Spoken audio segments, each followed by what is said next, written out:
అందరికీ నమస్తే.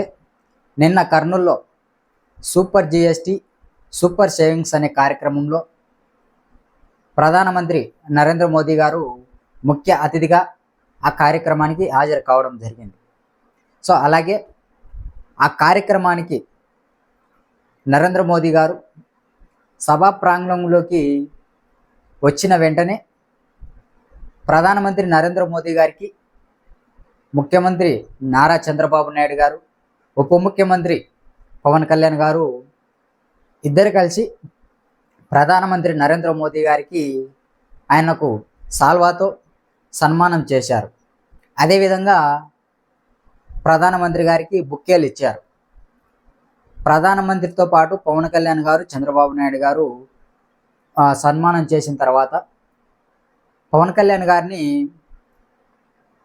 పక్కకు పెట్టాడని చెప్పి నరేంద్ర మోదీ గారు అంటే అప్పుడు ఆ ప్లేస్లోకి నారా లోకేష్ బాబు గారిని ప్రధానమంత్రి గారు పిలుచుకున్నారన్నమాట. అంటే ఒక ముఖ్యమంత్రి కొడుకు, సో ఆయన గుడక రాష్ట్రంలో మంచి పట్టుంది, ఆయన గుడక మంచి తెలివితేటలు ఉన్నాయి, మంచి ఆలోచన విధానం ఉన్నాయని చెప్పి ప్రధానమంత్రి నరేంద్ర మోదీ గారు ఆయన పక్కలోకి నారా లోకేష్ బాబు గారిని పిలుచుకున్నారు. సో అలాగే పవన్ కళ్యాణ్ గారిని పక్కన పెట్టారు, నారా లోకేష్ బాబు గారిని దగ్గర చేసుకున్నారు అని చెప్పి వీటిపైన కూడా చిల్లర రాజకీయాలు చేస్తున్నారు. సోషల్ మీడియాలలో కథలుగా రాస్తూ చిల్లర రాజకీయాలు చేస్తున్నారు. సో ఏంటయ్యా, ఏదో ముఖ్యమంత్రి గారి కొడుకు అని చెప్పి ప్రధానమంత్రి గారు పక్కకు ఫోటో బుక్కే ఏదో విగ్రహాలు ఇవ్వడం జరిగింది. సో అప్పుడు ఫోటో దిగడానికి ప్రధానమంత్రి గారు నారా లోకేష్ బాబు గారిని పిలుచుకున్నారు. అదేవిధంగా పక్కలో పవన్ కళ్యాణ్ గారు కూడా ఉన్నారు. ముఖ్యమంత్రి నారా చంద్రబాబు నాయుడు గారిని పక్కకు జరిపి నారా లోకేష్ బాబు గారిని పక్కన పెట్టుకొని, ముఖ్యమంత్రి గారిని పక్కన పెట్టుకొని సెంటర్లో నరేంద్ర మోదీ గారు ఉన్నారు ఆ ఫ్లెక్సీలో, ఆ ఫోటోలో. సో వీటిపై కూడా చిల్లర రాజకీయాలు చేస్తున్నారు సోషల్ మీడియాలో. సో ఏంటండి, తప్పేముంది?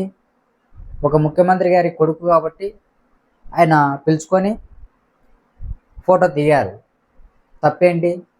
సో ఆయన కూడా రాష్ట్రంలో మంచి పట్టుంది అని తెలిసి, ఆయన కూడా మంచి తెలివితేటలు, మంచి రాజకీయ లక్షణాలు, రాజకీయ విలువలు తెలిసినవాడని చెప్పి ఆయనను పిలుచుకున్నారు, ఫోటో దిగారు. ఆమె పక్కలో పవన్ కళ్యాణ్ గారు కూడా ఉన్నారు, తప్పేంటి అసలు?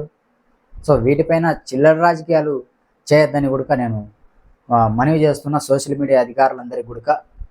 సో ఏది ఏమైనప్పటికీ నేను ఈ వీడియో చేస్తున్నానని, కూటమి ప్రభుత్వానికి నేను మద్దతు ఇచ్చానని మీరు అనుకోవచ్చు. సో మీరు ఏమనుకున్నా కానీ ఉన్నది ఉన్నట్టు మాట్లాడతాను. మన ఛానల్లో ఉన్నది ఉన్నట్టు నేను మాట్లాడతాను. మీరు కూటమి ప్రభుత్వానికి మద్దతు ఇచ్చినారనుకోండి, లేకపోతే ఇంకొకటి అని అనుకోండి. సో నేనైతే అక్కడ జరిగిన వాస్తవం గురించి నేను మాట్లాడా. దానిపైన కూడా చిల్లర రాజకీయాలు చేయడం అంటే ఏంటని చెప్పేసి నేను వీడియో చేశాను. మీరు ఏమన్నా అనుకోండి. థ్యాంక్ యూ, ధన్యవాదాలు.